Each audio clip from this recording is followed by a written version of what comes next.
Hi everyone. Today I want to show you some potentially useful date formulas. When you're first starting out with Excel, dates can be a little tricky to work with because of the way Excel processes and codes them. And basically what we see as a date isn't exactly what Excel sees. For example, see what happens when I use the left function on cells A4 and B4. Now, if you're not already familiar with the left function, it's really simple. It pulls X number of leftmost characters from a string and prints them out. Okay, so if we say take what's the contents in A4 and give me the two leftmost characters for A4, it's of course going to give us equals T. Okay, but if we try doing the same thing in B4, which just happens to have a date in it, we get 41. So why do we get 41 when there is no 41 written here? The answer is because actually 41 is in this string. We just don't see it as such. But what I have actually is it equals today, which today is this 6/8/2014. What it's actually seeing, if we change this to the general non-specific format, is 41,798, because as it turns out, Excel basically understands dates simply as integers or basic numbers. Now if you add time to your date, like I'm doing here with the now function, which is simultaneously recording the current day as well as the current time, then it stops being an integer, and basically time is expressed as decimals, and then the actual day is everything to the left of the decimal point. An interesting bit of trivia is what is the earliest date in Excel? And the answer is January 0 of 1900 AD. And the end of time in Excel will come on December 31st, 9999, assuming there aren't any updates at that point. But currently that's how it sits, and this date that we see here, that's date 0, and this date is date 2,958,465. If you try adding another day to it, which is easy because of these integers, you just say this integer plus 1, and what that should produce is the following day. And let's express this integer as a date and see what happens. A bunch of pound symbols, and it's not because it's too long. I can stretch it out here. Bunch of pound symbols will not work, and this can be troublesome. The fact that you see this but Excel sees this makes some of your common sense logic of how to manipulate a date doesn't work the way you might want. And then just as another point that has nothing to do with dates, now in previous videos I have said that I would record all of my formulas down in the descriptions of my videos, but unfortunately the description box doesn't allow me to use parentheses, which are kind of a big deal in Excel formulas. So what I'm going to try to do is just incorporate them into my videos. Maybe not as extreme as I'm doing here, but you basically get the idea. But one little trick is whenever you try entering a formula, usually it doesn't like to show you the formula unless you use some weird keys that I'm not completely fond or familiar with. Like right here, what I actually typed was equals TODAY open close parentheses. But if I hit enter, it just gives me the result of that function. But to actually have it show what I do is you just throw a little quote right in here, and that obviously it doesn't show that quotation mark, but it expresses everything else, which is just a nice way. And even nicer is the left function even ignored the little quote mark here. So just something to know whenever you want to like show your friends the formula you created or make it so that you can view your formulas. Okay, so now let's get into the formulas that I've created. First one is a series of random dates. And to do that, I have used the today function, and then I add a random integer between 0 and 600, and then I subtract another random number between 0 and 600. One thing to keep in mind, this random between isn't going to produce the same number as this. They're both independent of each other, which is why I'm getting days both in the future and in the past. Okay, and so here I have 10 random dates. And the next thing I wanted to show is, okay, everyone's seen the shorthand, but how do you get, if you just want it to be labeled as Monday, Tuesday, Wednesday, Thursday, Friday, Saturday, it's not a different formula, but it's a custom format. But to get the full date description, we're going to go to More Formats, Custom, and we're going to create our own custom date. Now, keep in mind we're dealing with 10/29/2013. If I hit D once, it's going to give me 29. Okay. Now, if you have only one D and you're dealing with any day between the 1st and the 9th, one D will only give you one character. But if you have two Ds, then all of a sudden the first becomes 01, if that makes sense. And then it's just so happens the 29th already has two characters, so one D versus two Ds doesn't have any difference. Until we add a third D. Now it has the abbreviation of the current day, or day selected. So TUE is Tuesday. If we add a fourth D, now we have all of Tuesday. It's simply a format change. Now, what if we had a bunch of dates randomly selected like we have here, which are all over the month, but we wanted to aggregate them into whatever the first date of that month is? How do we do that? It's a little tricky because dates are weird. You have to use the date function, which is easy to remember.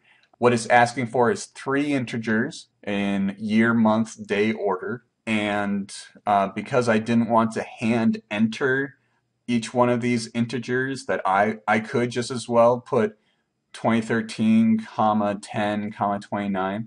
I wanted Excel to do that for me. So I'm also using the year function, which takes a serial number, which when it says serial number, it means this integer here, or this number with many, many decimal points if you're also including time.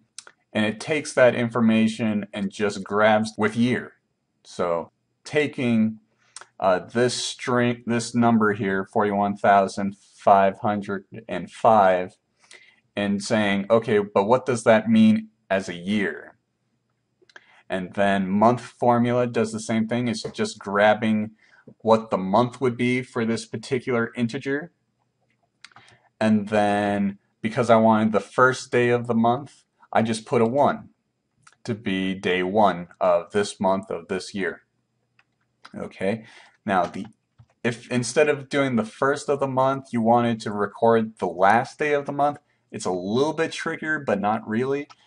You're going to do the same thing, use a date formula, and you want a date that is basically the first day of the following month.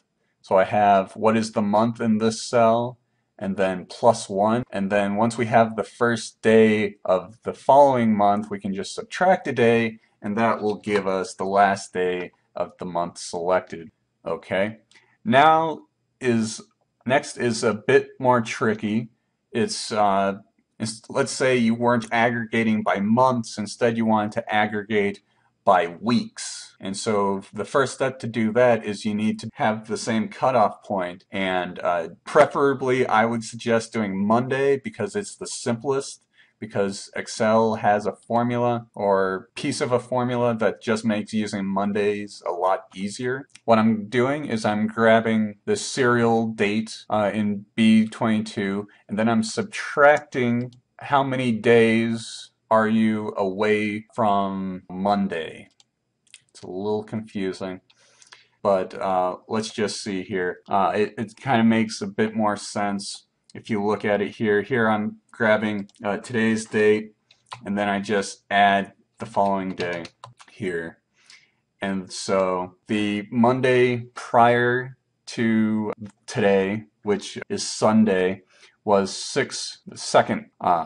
But tomorrow is Monday, so the most recent prior is going to be the same day. And then on the following day after that, the most recent prior Monday will be the 9th again, and all the way until we get to next Monday. Okay. So what weekday is doing, let's go in here, equals formula weekday, returns a number from 1 to 7 identifying the day of the week. Okay, and the only thing with the weekday formula is first you need the date, which we have right here, and then return type. There are a good handful of different numbers you can enter here, and it basically just depends on what 1 should represent. So in this first option, 1 would be Sunday, and then Saturday would be day 7. But see what happens on day 3. Monday is 0, and then Sunday is day 6. So if we use this sort of counting method, it allows us to subtract the number of days away from the most recent past Monday. Okay, it's kind of hard to explain. It's better if you just mess around with it. Now, if you didn't want to record your days starting on Mondays for some reason, you'd basically use the same formula that I did for Monday, but then just add or subtract some number between 1 and 6, I believe, and that will allow you to modify it so that instead of grouping it by every Monday, this column is selecting it so all of a sudden it becomes every Tuesday. And if I subtracted 1, then I'd have every previous Sunday. Okay, now with dates, it's nice that you just have this basically an integer here, and when you add 1 to it, you wind up with just the next day. So we change this to short date. This applies to this date. We added 1 to it, and it gave us the following day, or gave us tomorrow. So it's pretty easy to figure out, if you have one integer, how to manipulate it to get X number of days either ahead or behind. You just subtract some integer. But once you start adding time into the mix, now you're dealing with something a lot more complicated. So if we want to add a particular time into this date, we have to use the time function. So I'm taking this date, which doesn't have any time information, and when you don't have any time information like we have here, just to keep in mind, we can still view a time here. Let's go to date, and let's see if we can find here. This format has both the day and the time. So the time is being recorded, even though it's just a bunch of zeros after the decimal point. So time 0 is 12 o'clock a.m., right on the dot. So as you move up or down in this decimal area, you probably increase some fraction of seconds or minutes or hours. So here I'm taking this date and I'm adding hours, which is basically military time. So 17 hours would be 17 minus 12, so 5 p.m. and 45 minutes, 31 seconds. And there it is, hours 17, 45, 31. So this is showing in military time, but we can go back and go back to that nice format there. date, and so and now we have it in non-military time, but we did lose seconds, but we could just as easily add seconds back in there. But see, on all of these I'm using the same plus times 17, 45, 31, and so I'm adding 5, 45, and 31 seconds PM to all of these dates that start out just at 12 a.m. Okay. Now let's say we had some sort of process that automatically gave us some time, and from there we wanted to just eliminate time. Well, since we know that time is represented by all of the many characters to the right of the decimal point, all you have to do is treat it as any number and round, or specifically round down. So if we just take this value here and round it down 0 digits to the left of the decimal point, that will always give us what we started out with as 41,617, which takes us back to here. So these are the same. And as you can see, just compare the date and time with the no time as number, and you can see the result of it. And you just play around with this, and just keep in mind what you see here and here. This is just formatting.